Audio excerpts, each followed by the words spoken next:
આવી ગયા દવાખાનેથી? શું કીધું ડૉક્ટરે? શું થયું? અરે યાર જવા દે ને. એમને એવું કીધું તમારી તબિયત છે ને બહુ જ ખરાબ છે અને અડધો કલાક ચેકઅપ કર્યું. અડધો કલાક? હા, અને ખબર નહીં આ ઊંઘની ગોળી આલી અને એવું કીધું કે તમારે આરામની બહુ જ જરૂર છે ને શાંતિની જરૂર છે, ન તો તમારી તબિયત છે ને વધારે બગડશે.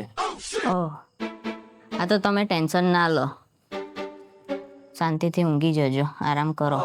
હા યાર, ઊંઘ ને શાંતિની બહુ જ જરૂર છે. આ ઊંઘની ગોળી એટલા માટે તો હોય, લઈને ઊંઘી જાવ એટલે શાંતિ રહે ને મગજને થોડી. વાત તો સહી है.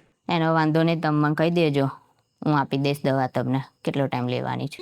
ના ના, આ મારે નહીં લેવાની. એમને એવું કીધું કે તમે ઘરવાળી ના દીજો 2 ટાઈમ સવારમાં જ.